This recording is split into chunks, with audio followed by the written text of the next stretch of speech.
Okay, so may buntag, no? May buntag sa tanan. So, karon praise God kay medyo sayo pa, no? Nakahigayon na taog. Lingkod, no? Aron maminaw or magbasa sa pulong sa Ginoo. No? Nindot man jud bitaw kung masugdan natong adlaw og pulong sa Ginoo, no? Kanang mo sugod jud tabag makig kanang pangamuyo sa Ginoo, no? Magampo, makig-istorya sa Ginoo. Karong giyahan ta sa Ginoo sa tibuok adlaw, no? So salamat kay igsoon nga naa karon diha, no? Nga naminaw, and I pray nga kung naa kay Bible, maayo gid nga ato pong ukbon, no? Karon na nata sa Levitico chapter 23, no? So praise God. So kada adlaw ato jong tinguhaon nga bisan og isa lang ka verse or isa ka chapter nga atong mabasa or duha ka chapter, no? Ya kung busy jud kay ka kaigsuon, pwede ra gyud og usa ka verse unya ato siyang i-meditate sa tibok adlaw, no? Kung unsa imong nabaluan, no? Remember nako sa una katong gamay pa ko akong verse kanang Salmo 23:1 ra gyud, no? Katong gamay pa ko. Anya, ayingon dito si Hiyuba, no? Si Hiyuba mao ang akong magbalantay ug walay makulang kanako. Murag yun ang akong usa ka verse. So, sa matag adlaw nga maglakaw ko, kay mag-eskwelahan, bisan asa ko moadto, murag yun na nga verse ako mahinumduman. Labi na kanang murag mabati kog kahadlok. Mao yun ang verse nga mogawas dayon sa kong huna-huna, no? Kay ma-comfort ko ba. Yang natoy ko sa kagabi nga gisugo ko sa magpapalit og tuyo sa tindahan nya ngit-ngit kaayo kay sa mong bukid wala pa man toy kurente that time. Nya na pa siya manggahan ba nya ning hangin bitaw na hadlok kaayo. So kana nga verse ang ni ako man remember kay nahadlok ko ba kay ang kuan ingon nila na wakwak pag mga nga bitaw sa bukid. So katong nga time ako ma-remember ang Salmo 23:1, no? So kung gibalik-balik siya Salmo 23:1, ang Ginoo nga akong magbalantay or si Jehovah mao akong magbalantay walay makulang kanako. Pero paspas ako ang dagan hangtod naabot ko sa balay. Ug kabalo kay igsoon kana nga verse gyud hangtod nag high school ko. Dako siya kahimuan sa akong kinabuhi kay ngano ang pulong sa Ginoo mag-comfort sa to akong bation taghadlok kung naay mga sitwasyon sa atong kinabuhi nga murag di ta kasabot. Kana nga verse nakahatag ka na ko o kanang kaligoon ba diya sa Ginoo. So maayo gid nga natay kanang gigunitan nga pulong sa Ginoo igsoon. Bisag usa, no? Atong tinguhaon nga maka-memorize tag bisag usa, no? So isa na ka-challenge nako sa imong igsoon. So dalaygon ang buhi nga Dios og before ta magpadayon, no, magampo sa ta. Hallelujah. Ginoong Dios, dalaygon ka sa walay katapusan. Lord, ani ana sab kami Ginoo ug nagapangamuyo kami kanimo, O God. I pray nga ikaw mamawhat sa mga matag sa kasing-kasing ug una-una. Tabangi mi Lord nga dili lang mi mobasa sa imong pulong, O God, kung dili amo kining tinguhaon nga mahisulod sa among alimpatakan ug sa among kasing-kasing, Lord, nga dili namo malimtan ang imong pulong Ginoo. Tabangi mi Lord nga among matipigan ang imong mga pulong sa matag adlaw. Nga kini Lord amo gyud maaplikar sa among kinabuhi.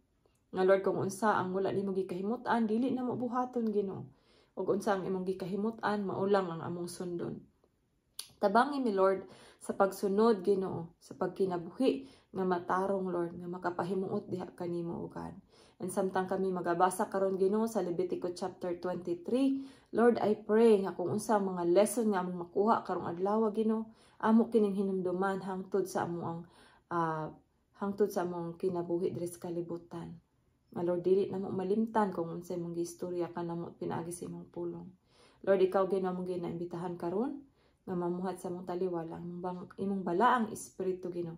Even sa mga manan-aw, maminaw ani nga video Ginoo. I pray nga sila usab Ginoo moukab sa ilahang Biblia ug mobasa Lord sa ilang Biblia Ginoo aron nga ikaw ang Dios may makig-istorya usab ngadto kanila sa personal nga pamaagi Lord. Thank you kaay Ginoo sa kahigayunan.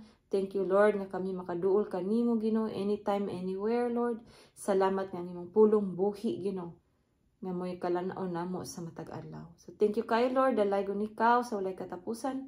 Kining tanan akong itugyan ug isalig diha kanimo, pinagi sa ngalan ni Jesus. Amen, no? Amen. Praise God. So, atuan nang sugdan, no, nang nata sa Levitico, chapter 23.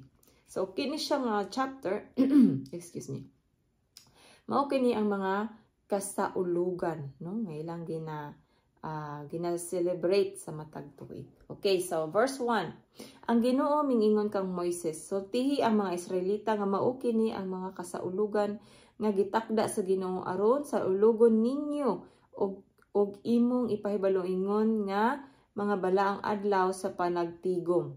Balaang adlaw sa panagtigom. Verse 3, mahimo ninyo ang pagtrabaho sulod sa unom ka adlaw apan sa ikapito nga adlaw ayaw kamo pagtrabaho kay adlaw man kini sa hingpit nga pagpahulay og adlaw sa balaang panagtigom.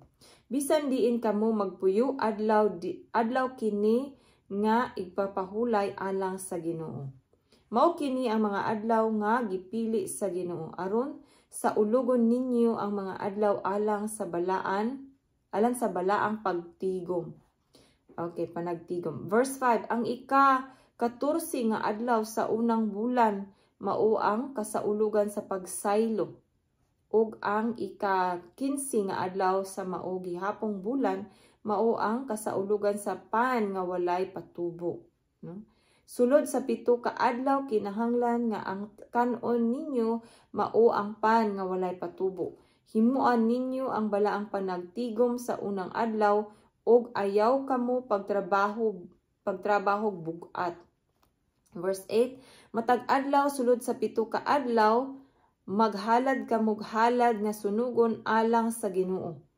Ang ikapitong adlaw mao ang adlaw sa balaang panagtigom busa ayaw kamo pagtrabaho bugat. Okay. Verse 9, mao kini ang unang abot, no? Ang Ginoo miingon sa nausab kang Moises, sultihi ang mga Israelita inig-abot ninyo sa yuta nga ihatag ko kaninyo og makaani na kamo sa abot niini. Dad-a sa pari ang usa ka bangan nga uhay sa inyong unang abot og ibayaw niya kini sa atubangan sa Ginoo aron mahimut-an kamo niya.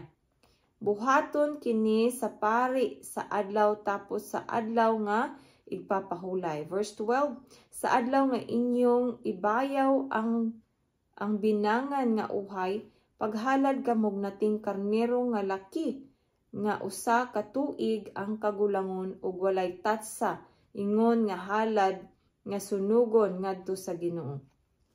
Ipauban niini ang halad nga pagkaon nga usa ka gantang sa labing maayong harina, nga minasag lana, ingon nga halad nga sunugon alang sa Ginoo ug ang halad nga ilimnon nga usa ka litro nga bino.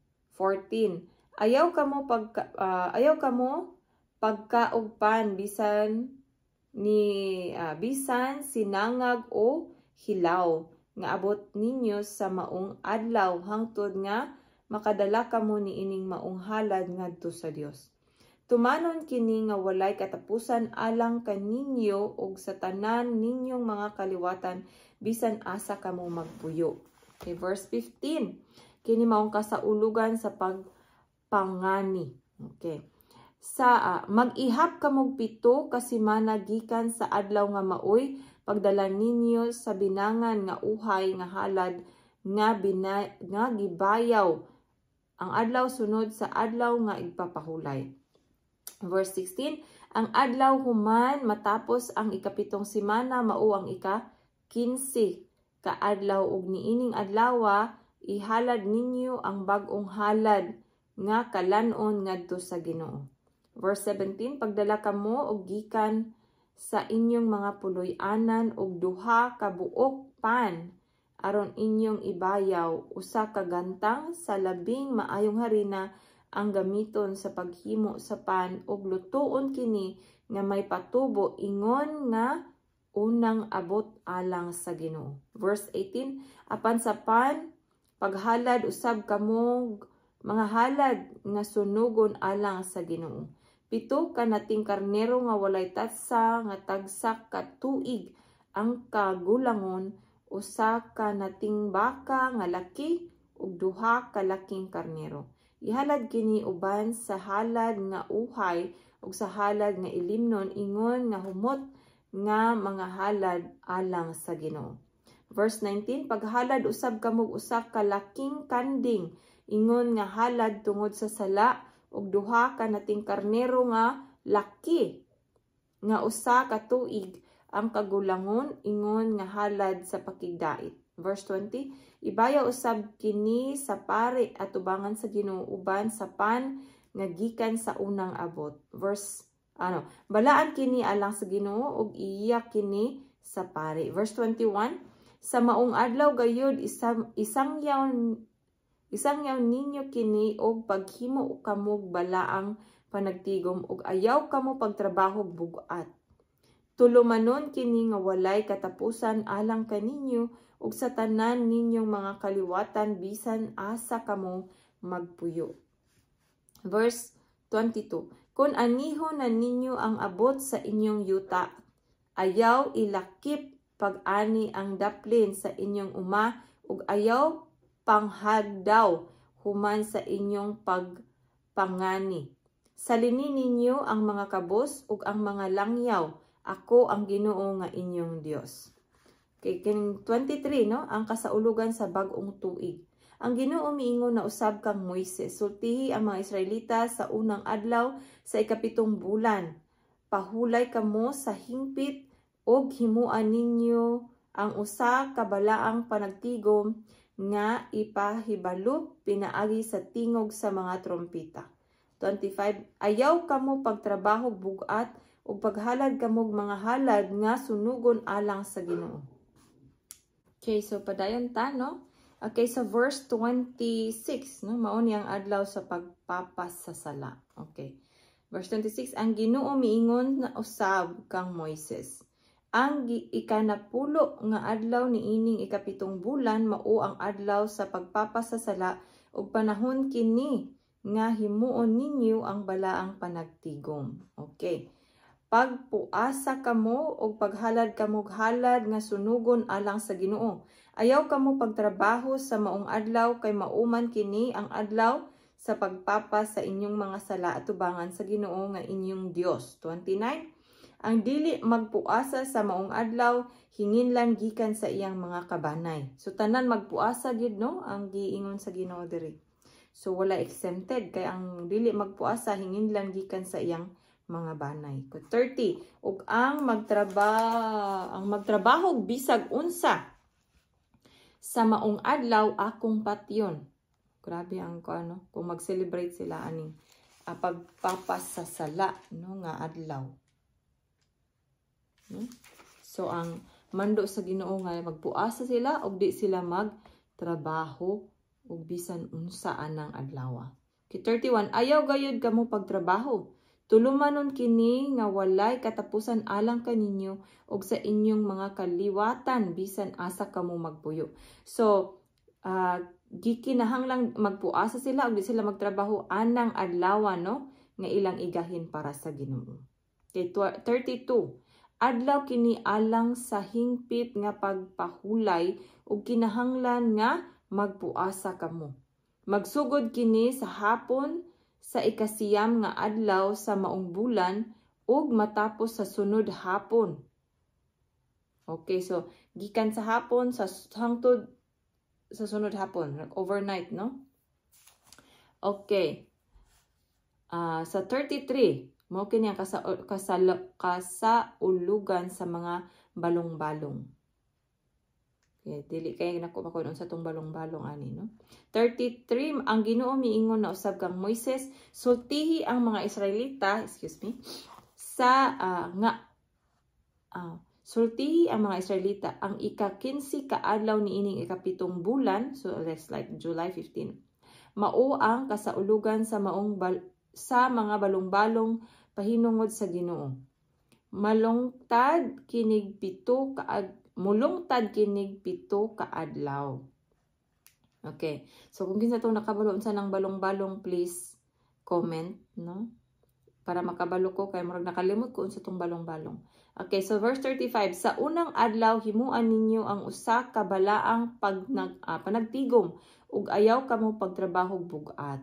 Okay, 36, sulod sa 7 ka adlaw paghalad kamog mga halad nga sunugon alang sa Ginoo. Sa ikawalong adlaw paghimo kamog balaang panagtigom og paghalad kamog mga halad nga sunugon alang sa Ginoo. Kay balaan man kini nga panagtigom, ayaw kamo pagtrabaho bugat. 37. Mao kini ang mga kasaulugan nga gitakda sa Ginoo ug kinahanglan nga ipahibalo ninyo nga maoy mga panahon sa balaang panagtigom. Paghalad ngadto sa Ginoo og mga halad nga pagkaon nga sunugonon, mga halad nga mananap nga sunugon, mga halad nga mga uhay, uban pang mga halad ug mga halad nga ilimnon. Ang matag usa niini ihalad gitakda nga adlaw. 38. Kini walay labot sa mga adlaw nga ipapahulay sa Ginoo ug sa inyong mga gasa ingon man sa inyong mga halad sa pagtuman sa panaad ug sa inyong kinabubut-ong mga halad nga inyong ihalad sa Ginoo. Okay. So kanang specific kaayong Ginoo, no? Detalyado kaayo. Okay, verse 39, sa ika-15 nga adlaw sa ikapitong bulan, sa dihang mahipos na ninyo ang abot sa inyong yuta. Pagsaulog kamong alang sa Ginoo sulod sa 7 ka adlaw. Okay, ang unang adlaw ug ang ikawalo maoy mga adlaw sa hingpit nga pagpahulay. Verse 40, sa unang adlaw panguha kamo og mga bunga sa mga kahoy nga makaon, mga palwa sa palmira, mga sanga sa mga kahoy nga daghan og dahon, ug mga tambo sa sapa, ug paglipay kamo sa tubangan sa Ginoo nga inyong Dios sulod sa 7 ka adlaw. Okay, 41, sa ulugan ninyo kini alang sa Ginoo sulod sa 1 ka semana sa ikapitong bulan sa tuig. Okay. Tulumanon kini nga walay katapusan alang kaninyo og sa inyong mga kaliwatan. Verse 42, sulod sa 1 ka semana ang tanang mga lumad, mga Israelita adto magpuyo sa mga balong-balong. 43, aron ang umaabot ninyong mga kaliwatan, mahibalo nga sa dihang gikuha ko ang mga Israelita gikan sa Ehipto, gipapuyo ko sila sa mga balong-balong. Ako ang Ginoo nga inyong Dios. 44, busa gipahibalo ni Moises sa mga Israelita ang gitakda nga mga kasaulugan sa Ginoo. Okay, praise God, no? Mao to ang chapter 23. Okay, tan-aw na to kung makaya pa na to isumpay ang chapter 24, no? Dali lang kayo marag nagdikit. Okay. Hallelujah. Oops. Okay, so 24. Oh, kaya na nato isumpay, no? Napatay gamay nga oras. Okay, so itong isumpay, no? Chapter 24. Mao ni ang lana alang sa mga suga, no? Kaya di ba wala may kurinti sa una, no? So naa sila'y suga. Okay, so chapter 24 verse 1.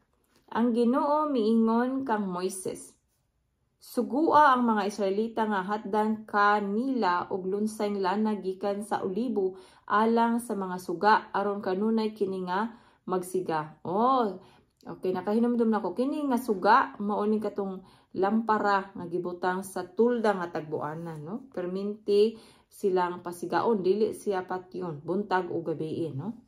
Okay, verse 3. Ipabutang ni Aaron ang mga suga sa gawas sa tabil nga nagsalipod sa papan nga bato nga gisulatan sa kasuguan sulod sa tulda nga tagbuanan. Amen.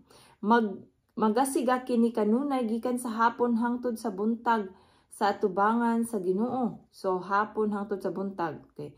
Tulumanon kini ninyo nga walay katapusan ingon man sa inyong mga kaliwatan. Okay. Verse 4, ipabutang ni Aaron ang mga suga diha sa tungtunganan niini nga lunsayng bulawan aron pasigaon kini kanunay sa atubangan sa Ginoo.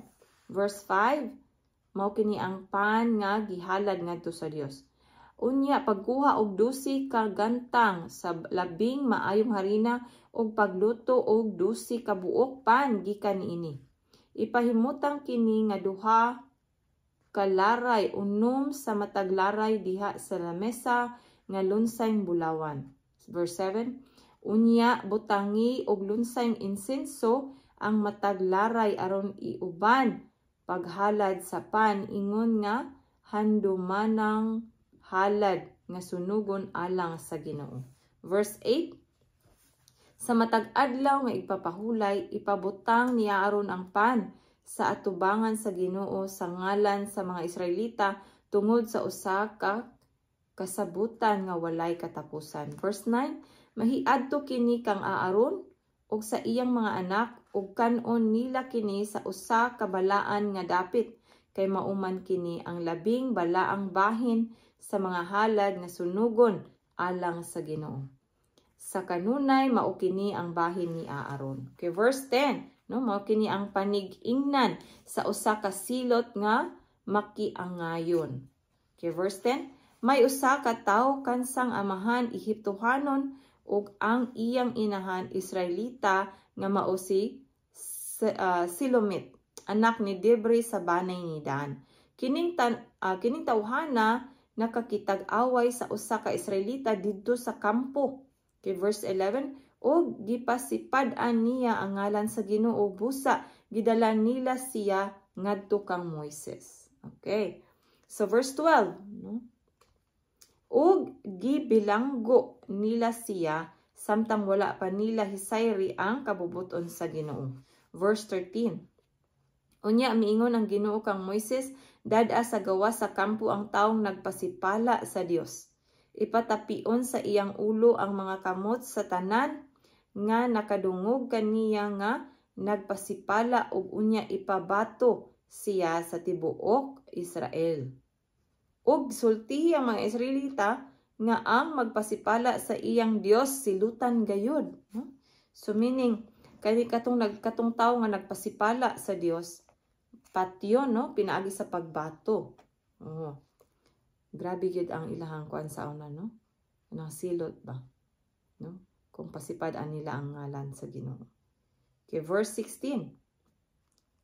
Bisan ba ya karon, no? Ingon gihapon ang Ginoo nga dili gyud nato pasipad-an iyang ngalan, no? Tagaan gyud nato siya respeto, no? Kanang reverence ba diya sa Ginoo, no? Kanang aduna gyud tay pagtahod diya sa iyang ngalan. Okay, verse 15. Ug sultihi ang mga Israelita nga ang magpasipala sa iyang Dios silutan gayod. Verse 16, ang magpasipala sa ngalan ni Yahweh patyon gayod. Ipabato siya sa tibuok nga Israel kadtong nagpasipala sa ngalan ni Yahweh.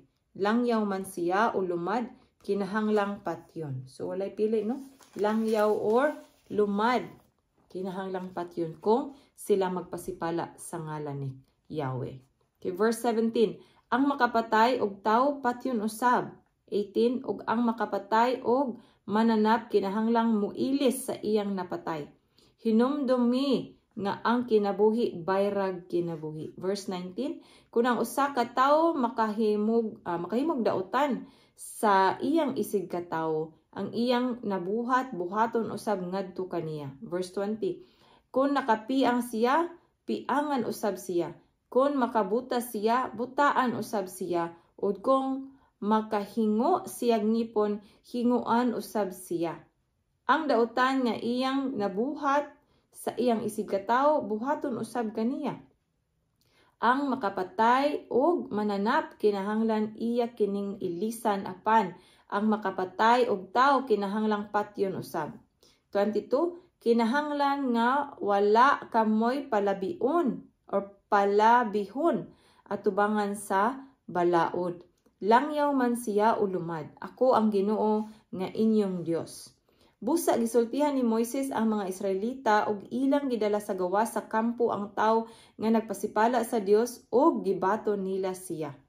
Og gituman sa mga Israelita ang gisugo sa Ginoo kang Moises. Amen. So mao kadto ang chapter 24. Nalang ko'y balikan gamay no kining sa verses 11 to kuan ba no nag-ingon nga kung makapatay og tawo patyon usab ug kung makapatay og mananap kinahanglang muilis sa iyang napatay kana na ba no kung makahingo siya dapat hinguan usab siya. Kini siya sa Old Testament gini siya igsuon, pero sa New Testament atong hinumduman nga ang balaod or ang command ni Jesus niingon pa didto nga dapat kita mo pasaylo, no? Kay kita gipasaylo ni Kristo Jesus, dapat kita mo pasaylo, no? Dili na ani ang patakaran dito sa New Testament nga kung naay makasumbag nato, dili na kinahanglang sumbagon pud nato sila, no? Kay ingon ang Ginoo nga gipasaylo naman ta niya, dapat kung dapat ka kita maka-learn pud ta nga mo pasaylo ngadto sa uban nga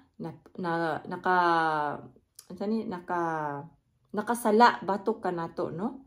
Kay gipasaylo man ta ni Kristo Jesus, no? So lahi na gyud ang balaod diri sa Old Testament ug lahi didto sa New Testament. Kay diri kung makabuta ka, butaan pod ang nakabuta nimo, no? Pero sa New Testament dili na mao ang giingon ni Kristo Jesus, no? Na ang diri kuan kaayo ka ng physical, no? Dito sa New Testament kay gibayran naman ang atong mga sala ni Kristo Jesus. Ang iyang gusto nga ato ang buhaton sama sa iyang gihimo, no? Kay gipasaylo man ta niya, kita pod mo pasaylo pod sa mga tawo nga nakasala batok kanato. I know nga lisod na siya buhaton, no? Labi na kung bugat ang nahimo batok sa ato, Usahay kanang murag lisod kaayo nga i-release nato ang forgiveness or ang pagpasaylo sa maong tawo. Pero sama sa atong giingon atong usa ka pastor nga ako ma-remember ingon siya, kung dili nimo kaya, no, nga maka-release og forgiveness dayon, dili nimo siya mahigugma dayon, iampo sa siya, no? Iampo siya sa Ginoo para ang imong kaugalingon pod mahinay-hinay og usab, no? Kay duhara na ang buhaton kung mag-ampo ta sa sitwasyon, no? Mag-ampo ta sa usa ka tawo, either usbon siya sa Ginoo or usbon ta sa Ginoo para mahimong kanang naay kanang kausaban ang sitwasyon, no? So salamat kay Igsoon, no, nga naagi hapon kadiha, and I hope nga natay na learn karon nga kining pamalaod sa Ginoo sa una, no, ngayang mga ginadili mao ra gyud gihapon to, pero ang pamaagi karon sa New Testament lahi na, no? Forgiveness ang ginawali, no, or gusto sa Ginoo nga atong mabaluan nga mo pasaylo gyud ta Igsoon, no? Dili ta magkumkum sa tong kasing-kasing og mga kayugot. Kita ra pud bayay alaot ana, no? Naka-experience ko ana Igsoon mo nang makarelate ko kanang moingon ka nga lisod jud bitaw, no? Nga magbalik-balik ang iyang gihimo sa imong huna-huna kana mura kag kuan nga murag maglagot ka bitaw, pero hinumduman nato nga gipasaylo. Ingon ang I think sa Mateo to, or nakalimot ko ato nga libro ba, I know nga nato sa New Testament ningon siya nga kung gusto ta nga pasayloon sa Ginoo, pasayloon po nato ang atong isig ka tawo, no, katong nakasala batok kanato, no? Kay kung di ta makabalo mo pasaylo sa atong isig ka tawo, di po ta pasayloon sa Ginoo. I know nga kani siya nga verse dito ni sa katong the Lord's Prayer bitaw after dito sa ubos, yeah? So mo na nga gikinahanglan gyud nga mapasaylo ta Igsoon. Ngay tagtabang sa Ginoo kay lisod kay jud siya buhaton kung kita-kita ra, no? Pero kung naa ang balang espiritu mutabang nato, murag mo sayon-sayon, no? Mugaan-gaan siya. Unya kadugayan mahimo ra nato, no? Pero gikinahanglan gyud nato ang tabang sa balang espiritu sa Ginoo Igsoon. So musangpit gyud ta Ginoo nga Lord, tabangi ko Ginoo kay murag lisod jud kaayo nga mapasaylo aning tawhana kay murag grabe gyud yang gihimo sa kong kinabuhi, no? Sakit jud to siya Lord, ana. Tabangi ko Ginoo nga maka-release kog forgiveness. Tabangi ko Ginoo nga makapasaylo ko aning tawhana. Tabangi ko Lord nga makahatag ko gugma ani sa imong sama sa imong paghigugma nako. Kay lisod jud siya kay Ginoo kung dili ko nimo tabangan. Ano, no? Tabangan ta sa Ginoo kung mangayo tagtabang sa iya. So salamat kay Igsoon nga hangtod karon naa pa kadiha. Dalaygon ang Dios sa walay katapusan. So karong adlaw atong nahuman ang chapter 23 ug chapter 24. Ug salamat kaayo nga wala kami undang, no, sa pagpaminaw sa pulong sa Ginoo, and I pray nga ang Ginoo magpanalangin kanimo ug ang tibok nimong panimalay, no, nga ang Ginoo magtabang kanimo sa tanang aspeto sa imong kinabuhi, kung unsa man imong gikinahanglan karon nga ang Ginoo mamuhat dihang dapita. So dalaygon ang Dios sa walay katapusan. Magkita na punta sa sunod higayon. Dalaygon ang Dios. Amen. Thank you kaayo.